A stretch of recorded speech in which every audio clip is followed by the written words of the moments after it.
Kaya kailangan maintindihan. 2 Corinthians 9:7, iniibig ng Diyos ang nagbibigay ng may kagalakan. At ang pagbibigay ay hindi lang sa relihiyon, hindi lang sa isang specific church. Ang pagbibigay sa kapwa, lalong-lalo sa nangangailangan, sa mahina, sa mga disadvantage, kasama yon sa mahal ng Diyos na pagbibigay. Hindi kailangang relihiyoso ang konteksto ng giving. 2 Corinthians 8:7, masagana kayo sa lahat ng bagay. Sa pananampalataya, masagana kayo. Sa pagpapahayag, sa kaalaman, sa kasipagan, good. Kumpletohin nyo. Sikapin ninyong maging masagana rin sa pagkakawang-gawang ito. Napakaganda nung pahayag dito dahil ang kausap, mga church people.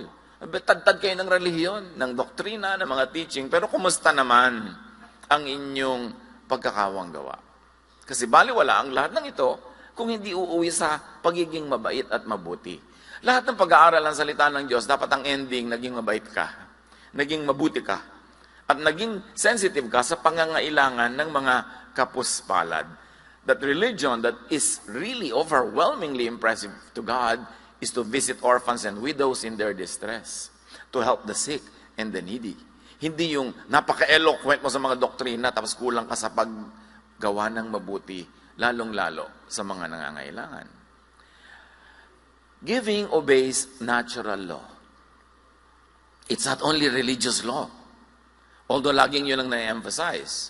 Romans 1:19, for since the creation of the world, God's invisible qualities, namely His eternal power and divine nature, have been clearly seen, being understood from what has been made. Nililinaw, kung gusto nyo talagang makilala ang Diyos, maunawa ang Diyos, tingnan nyo ang nature. Bago pa nagkaroon ng mga developed religious laws and doctrines, set na ang natural law. Yan ang mas nauna. At kung nagdududa ka kang isang doktrina ay galing sa Diyos, dahil kumisan may mga doctrines na nagkokontra-kontra among themselves, huwag kang magduda pag natural law kasi Diyos ang lumikha ng buong kalikasan. And nature teaches giving. Hindi kailangang imbentohin niya ng mga relihiyon. All biological cycles work by giving and by returning. When we observe all the laws of life, the cycles of water, of oxygen, of nitrogen, of carbon, everything, laging giving and receiving. Ecclesiastes 1:7, all streams flow into the sea, giving to the sea. Yet the sea is never full. To the place the streams come from, there they return again. Wonderfully, Ecclesiastes 1:7 is talking about the water cycle. At sinasabi, alam nyo kung bakit lamang nagkakaroon ng patuloy ng tubig sa bukal sa mga bundok? Kasi pinapawala ng bukal yung tubig, dumadaloy sa mga batis, upper reaches, middle reaches, lower reaches of the rivers, and then into the ocean. At ano nangyayari? Evaporation. At pag maraming nang nag-evaporate, condensation, and then uulan, mababasa uli ang mga bundok, kukuhanin ng mga ugat ng hayop, ng kahoy ang mga tubig, ilalagay sa ilalim ng lupa, lalabas ulit sa mga bukal. Kung yung bukal naging madamot, sabi niya, bakit ko papawalan tong tubig ko? Tubig ko to, walang uulan. So it is in giving that the spring receives a replenishment of its fresh water supply. Ganon din ang buhay. Kuminsan parang ayaw mong magpawala, ayaw mong magbigay, dahil lugi ka, paano ako? Pero kung hindi ka talaga magbibigay, walang babalik sa'yo. That is the basic rule of nature. Psalm 104:14, He makes grass grow for the cattle and plants for people to cultivate, bringing forth food from the earth. So, lahat sa food cycle, sa circle of life, everybody eats and everybody gets eaten. Something will eat you. Make sure it is what you love that eats you. Something will eat your energy. Something will eat all your powers. Make sure it is something that is really meaningful to you. Someone will feed on you. Let it be the one you love. Dahil talagang yan ang circle of life. 2 Corinthians 20:14, at the present time, your plenty will supply what they need.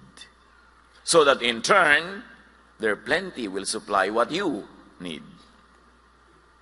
Yung kasaganaan mo, yan ngayon ang magpapakain sa mga nagdarahop at nangangailangan, at darating ang panahon, sila naman ang magiging masagana, ang pagdarahop mo naman ay sila ang magbibigay. This is the circle of life. You inhale so that you can exhale. And unless you exhale, you will never be able to inhale. Kaya dapat nire-release mo ang lahat ng mga magagandang bagay para bumalik din. Galatians 6:2, carry each other's burdens. And in this way you will fulfill the law of Christ. And the law of Christ is this: you carry the burden of the weak person, and then when you are the one who is weak, other persons will carry your load. Ang Diyos na ang mag-a-assign nun. Hindi naman lagi yung binibigyan mo ang nagbibigay din sa iyo eh. But nature will see to it that there's balance. Nature is the best accountant.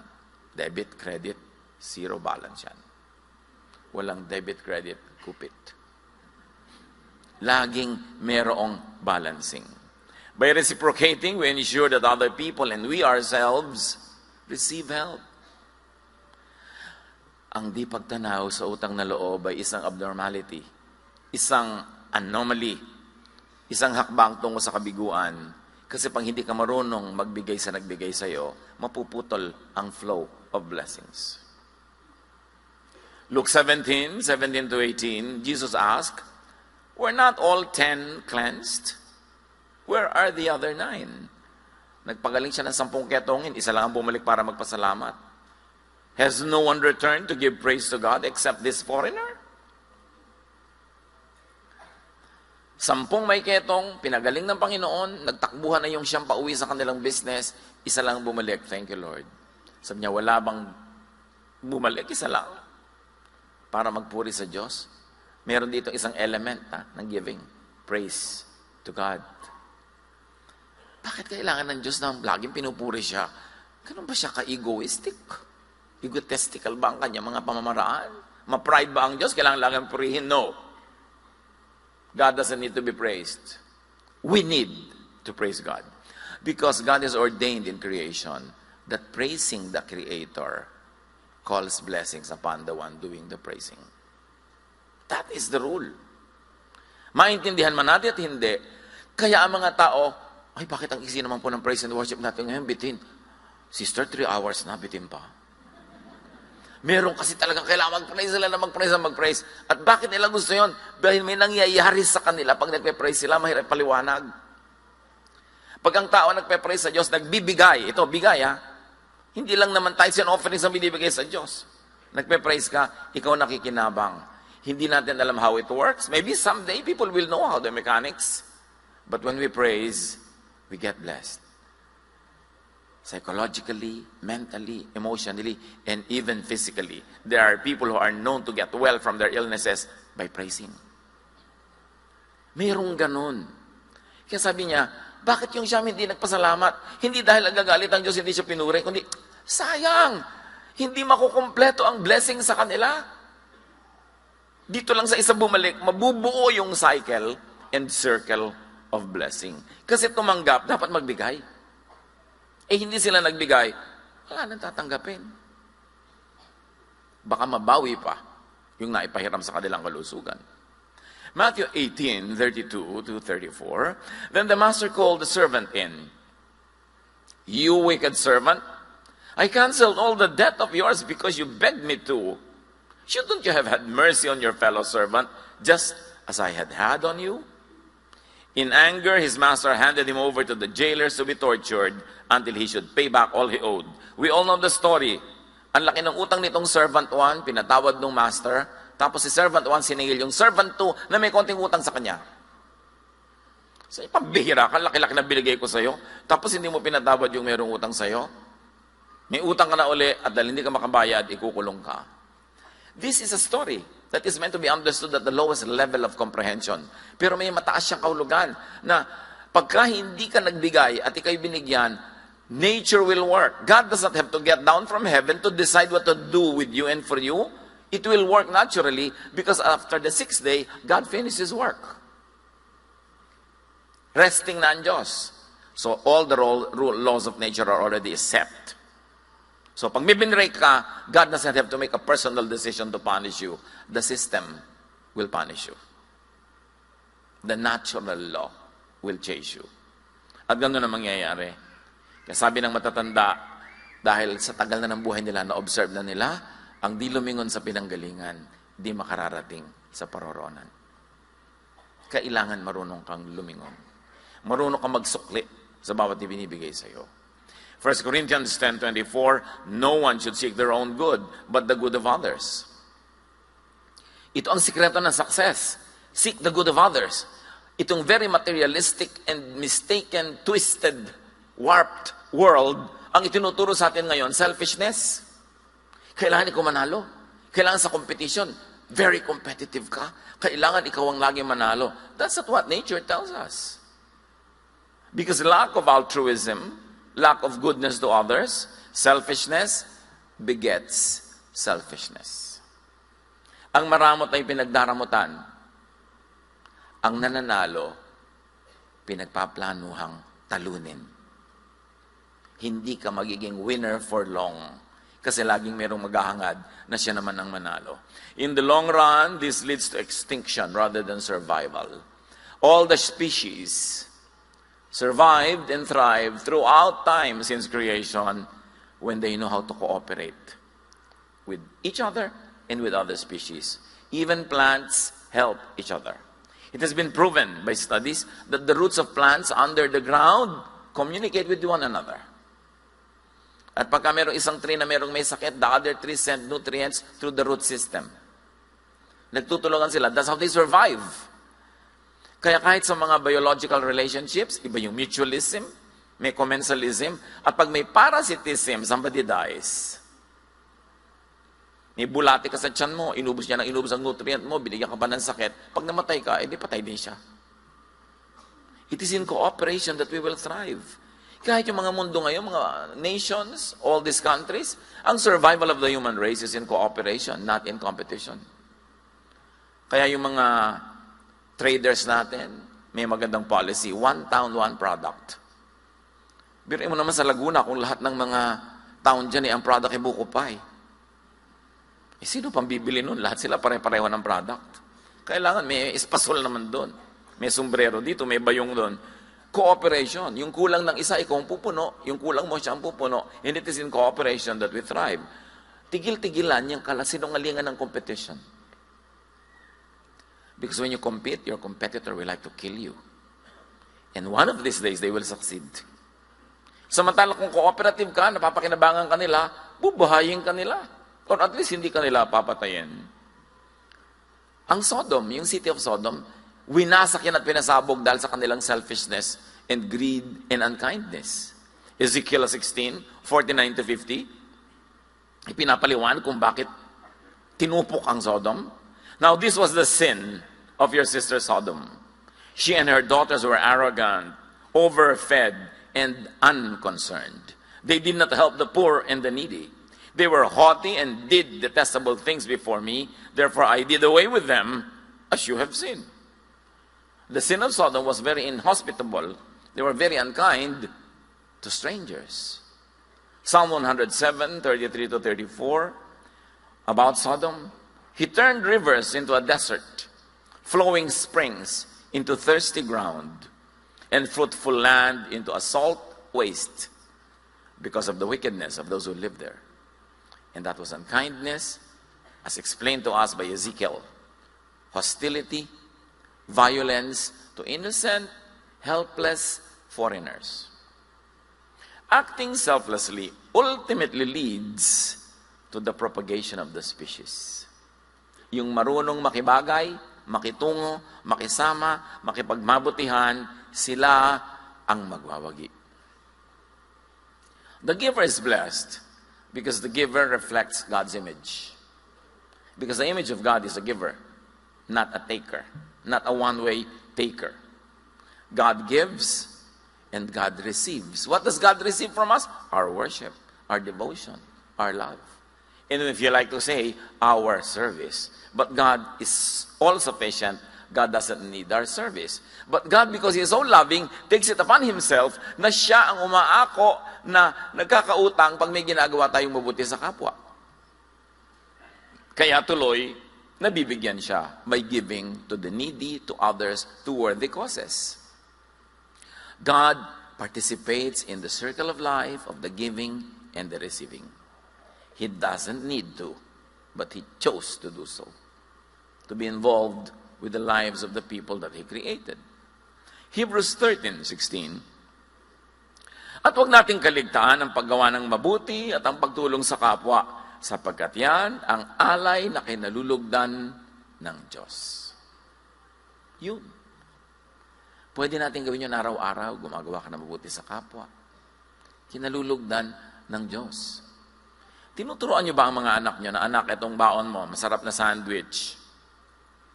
Bakit po dalawa, maghanap ka ng classmate mo na walang baon at bigyan mo? Tinuturoan ba natin sila nito? O anak, ipakita mo ang ganda ng sandwich mo. Ang kapal ng palaman. At kagatin mo habang nakatingin sila. Yung ba ang itinuturo natin sa mga bata? We should train them in the art and science of giving. Early on. Pwede naman. Pwedeng pagka bumibili ka ng school supply, dalawa yung magandang payong. Humanap ka ng classmate mo na walang payong. Can you imagine what kind of life you will give to your child kung tinuturuan siya maging giver? You're setting up the child to be loved by so many. To be helped by so many. Dahil helpful siya. Pero kung ituturo mo, dapat ikaw lagi number 1, kailangan matalo mo yung classmate mo, kailangan ikaw lagi winner. Everyone will hate the winner. Who loves a winner? Yung nanay lang niya. So nga sabi, don't be number 1. Number 2 is okay, number 3 is okay. Less enemies. Dahil ang pinakamatayog na puno ang tinatamaan ng kidlat. Even nature tells you that. Don't always be the tallest. It doesn't always pay. So the giver is blessed because the giver becomes God's channel of blessings. At sabi nga nung araw, nauso pa ang mga lutuan na may mga kalan na nakakauling dahil gumagamit ng firewood. Sabi na matatanda, may humahawak ba ng palayok na hindi nauulingan? So pagka ikaw gumagawa, nagsisilbi ka, nagagamit ka ng Panginoon, ikaw na muna ang malalagyan ng uling na blessing. 2 Corinthians 9:11, pasasaganain niya kayo sa lahat ng bagay upang mas marami ang inyong matutulungan. Kaya pala tayo pinapasagana ng Diyos para dumami ang kakaya natin magtumulong, hindi para solohin natin. Kaya pag ang dami mong blessing, sabi, teka, kahit anong arithmetic ang gawin ko, sobra-sobra, may pinapagawa sa iyo ang Diyos. May pinapatulungan siya sa iyo. Huwag mong solohin. Binibigyan ka ng chance to be a blessing. Paano po to? Kinita ko na to, sobra na to. Dadami pa lalo yan pag ipinapamigay mo sa tama. Yung malapit sa Panginoon. Una ka na nabigyan, kaya ka nakakapagbigay. Pag sinasabing lugi naman ako na lang lagi naglilibre, paano ka nakakapaglibre? Di ba dahil binigyan ka ng Diyos ng sobra? So nauna ka nang na-bless. So bakit mo ipipigilin ng sarili mong maging blessing sa iba? Kung nananalig ka na ang Diyos ay gising at buhay at alam ang nangyayari, ipapalugi ka ba niya dahil mabait ka? Sasabihin ba niya, pasensya ka, mabait ka. No. Lalo kanyang pagpapalain. At ang pagpapala na yan, hindi laging monetary, hindi laging nabibilang na pera. Yung hindi ka lang nagkakasakit, daig mo pang mayaman. Magkano ang head transplant, aber? Biro mo, hindi nabasag yung ulo mo kahapon, buo pa ngayon, hindi mo kailangan ng head transplant, di daig mo pang mayaman. Yung inililigtas ka sa mga dilubyo, laking yaman na yun. Kung dinadagdagan ka pa materially, nabibilang mo pa, edi lalo-lalo. The giver is blessed because actually, the giver receives. Luke 6:38, magbigay kayo at kayo bibigyan din. Hustong takal, siksik, liglig at umaapa upang ibibigay sa inyo. Sapagat ang panukat na ginagamit nyo sa iba, ay siya rin ginagamit na panukat sa inyo. At bago tayo malito, ang pinag-uusapan dito ay pagbibigay ng patawad. It is forgiveness. That is the topic of this verse. It's not money, but forgiveness. But the specific meaning of forgiveness, as when you give, nabibigyan ka rin, can be expanded into a universal meaning that whatever you give away comes back to you. So pwede rin yun. Applied to financial wealth, Sa pagbibigay mo ng time, ng talent, ng treasure to people, yun din ang ibabalik sa'yo. Ang kuripot magbigay, kuripot din ang tatanggapin. Pero ang generous magbigay, generous din ang tatanggapin. 2 Corinthians 9:6. Ang nagtatanim ng kakaunti ay aani ng kakaunti. Di ba natural law yan? Agriculture. At ang nagtatanim ng marami ay aani ng marami. Hindi lagi. Kuminsan yung ani mo hindi nagbunga. Pero yung batting average mo, universally, this will apply. Luke 12-14. Sinabi naman ni Jesus sa nag-anyaya sa kanya, kapag naghahanda ka ng isang salo-salo, huwag ang iyong mga kaibigan, mga kapatid, mga kamag-anak o mayayamang kapitbahay ang aanyayahan mo. Dahil aanyayahan ka rin nila. At sa gayon ay susuklian ang iyong ginawa. In other words, paid ka na. Subalit, kapag ikay maghahanda, anyayahan mo ang mga mahihirap, mga lumpo, mga pilay, at mga bulag. In other words, yung hindi makakabayad. They cannot repay you. Kapag ganito ang ginawa mo, pagpapalain ka. Dahil hindi man nila masuklian ang ginawa mo, ang Diyos ang magbibigay sa iyo ng gantimpala sa muling pagkabuhay ng mga matuwid. God pays. Bongaciously. Migon, sobra-sobra ang mapapala mo. Magre-regalo ka sa mayaman, mamahalin ang regalo mo. Bakit? Ang dami na nga niya eh. Tapos pag mahirap, kalendaryo. Eh hindi na nga uso. Yung may mga buwan, yung kailan bilog ang buwan, kailan ang 1/4 ng buwan. O kaya magbibigay ka ng tuwalya, may nakalagay, good morning. Ang nipis. Tapos pag mayaman ka lang, imported. Bakit? Kasi gusto mo, mabigyan ka rin nun. May mapapala ka kasi, nag-i-invest ka lang pala. Pagka mayayaman, ano na lang, thoughtful gifts, yung very thoughtful lang, pero hindi kailangan may economic value. Yung mga economic value, valuable, doon yung ibigay sa hindi maka-afford. Bakit? Kasi nakabantay ang Diyos sa tuusan. Alam niya ang pinagagagawa natin. At kung gusto ka ng Diyos pagpalain, may makakapigil ba sa Kanya? At kung ayaw kang pagpalain, may makakapilit ba? But again, God does not have to decide personally, specifically for every case. Set na lahat yan. Nature takes its course.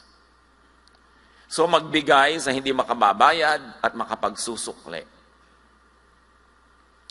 The giver receives, and this is according to studies, the giver's glow. They call it the giver's glow. What is the giver's glow? It is a rush of chemical reward systems in the brain.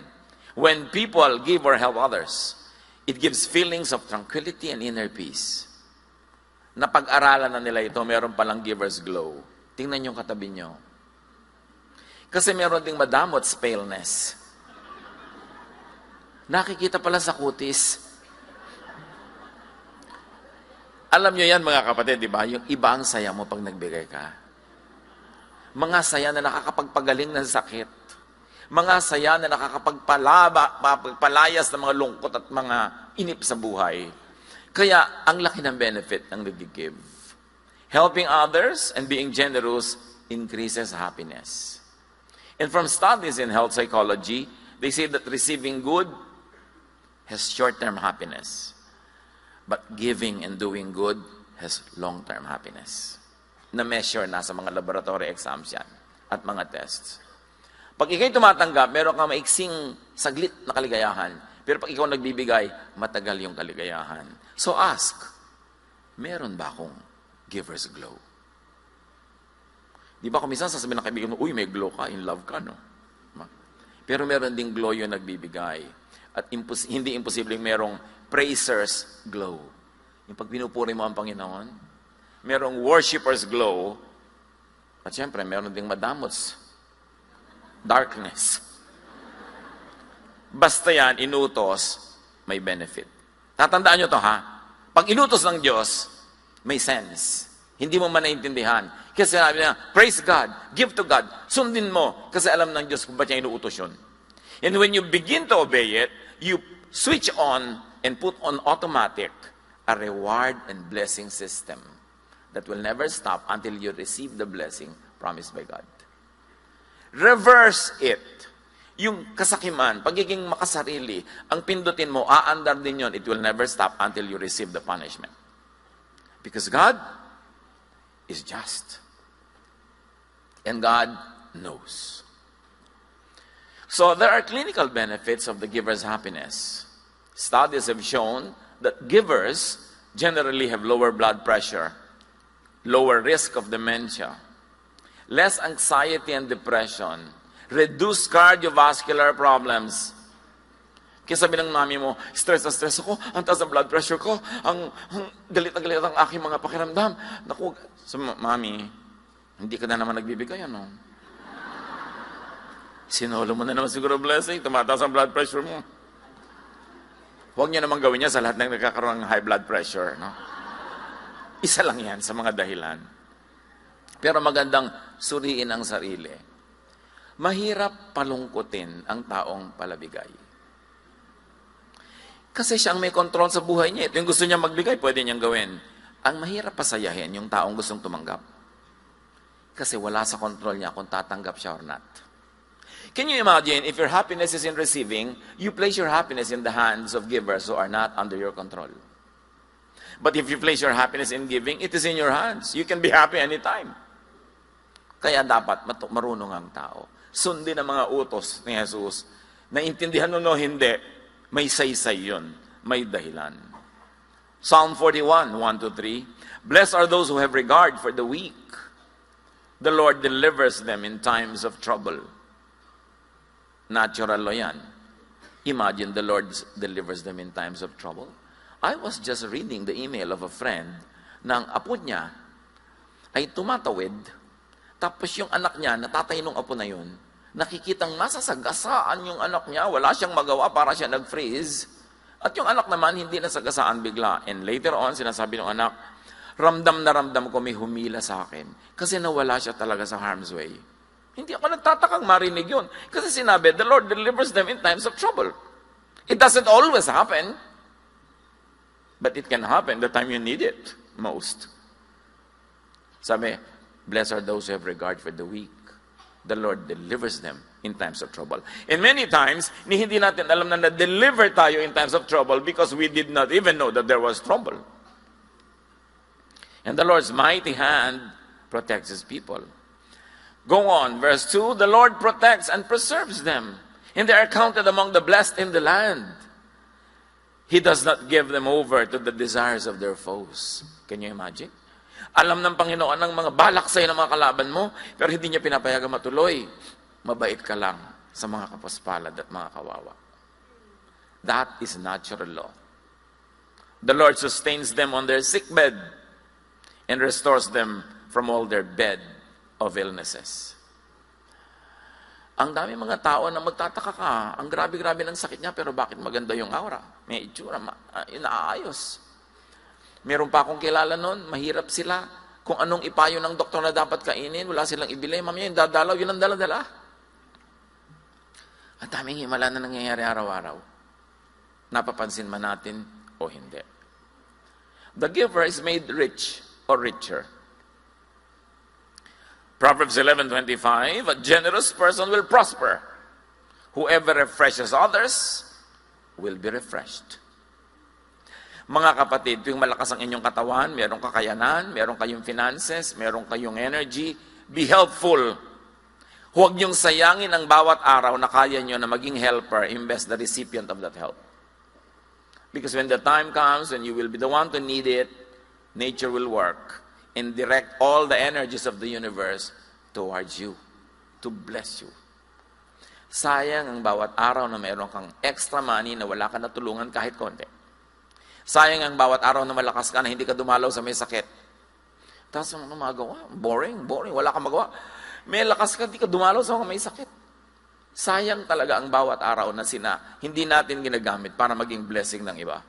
Proverbs 19:17, parang pagpapautang kay Yahweh ang pagtulong sa mahirap. At pagdating ng panahon, si Yahweh ang magbabayad. Kung meron tayong mga household staff, galit na galit ka dahil bali ng bali, pinapasweldo mo na ang lit-lit, magtataka ka pa bumabali. Paano magkakasya? At kung meron kang empleyado, meron siyang asawa, meron siyang anak, maliliit, lahat yun galing sa binibigay mo doon sa empleyado mo. Hanggang toothpaste nila, hanggang asin nila, hanggang ribbon ng anak niya na kulot-kulot na ganun. Ibinibili nun, galing sa pasweldo mo yun eh. Kaya pag nilaki-lakihan mo ang pasweldo, nagbigay ka ng konting bonus, nagmumultiply yung blessing sa pamilya. Hindi naman yung nakabasag lang na baso, salary deduction. Anak, hindi ka mag-enroll ngayon. Bakit po? Nakabasag ako ng baso. Ulupong ang amo ko kasi anak. Can you imagine kung be-bless ka, meron ka mga pagkain sa bahay, ang dami mong sobra, ipauwi mo sa iyong mga staff para makakain din yung mga anak niya. Want to be a blessing? You can. You can be. Just be conscious of it. Kahit kumakain ka sa restaurant, o order ka ng extra na masarap, ibibigay mo sa waiter na nag-serve, o iuwi mo sa asawa mo. Ay, hindi po yan ang gusto niya eh. Akin na! Kasi mayroon ka naman binibigyan, suplado pa. Lagi niyong ibigay sa mag-appreciate. Mga kapatid, isa lang naman ang tinutumbo ko eh. Open your eyes. Life is full of opportunities to be a blessing to others. Just have the blessing mentality. Katulad niya, nabe-bless ako pag palakpak kayo na palakpak, di ba? So, mga kapatid, huwag magsasayang ng sandali. Sandali lang ang buhay. Earn all the points. Sayang ang chance. At first glance, giving seems like losing. Kasi giving eh. Pero meron isang kwento, among many nakamuka sa 1 Kings 17, 10-16. Taon na hindi umuulan. Taggutom. Wala nang makain ng mga tao. Ang propetang si Elijah or Elias, nagpunta sa isang bayan, at inabutan niya, pagpasok niya ng gate ng bayan, ang isang babaeng parang ting-ting, butot balat, namumulot ng mga tuyong kahoy, panggatong. Nang papasok na siya sa pintuan, 1 Kings 17, 10-16, sa pintuan ng lungsod, nakita niya ang byuda namumulot ng panggatong. Mami, ano pong panggatong? Firewood, anak. Firewood. Sinabi niya sa babae, maaari po bang makiinom? Para, excuse me, makikiinom ka, may famine. Walang ulan, walang tubig. Aalis na ang babae, kita yung babae, papainumin nga niya, aalis na ang babae upang ikuha siya ng tubig, nang pahabol niyang sabihin, kung maaari, bigyan mo rin ako ng kapirasong tinapay. Wow! Di ba? Bibigyan ka na ng tubig, tapos tinapay. Sumagot ang babae, saksi si Yahweh, ang inyong buhay na Diyos, na wala kaming tinapay. Yan ang katotohanan, wala silang tinapay. Mayroon po kaming kaunting harina at ilang patak na langis. Namumulot nga ako ng panggatong upang lutuin yon at makakain man lang kami ng anak ko bago kami mamatay. Last meal. Sinabi sa kanya ni Elias, huwag ka mag-alala. Pumunta ka na at gawin mo yung sinabi. Ngunit ipagluto mo muna ako ng isang maliit na tinapay at pagkatapos magluto ka para sa inyo. Wow, again! Sino to?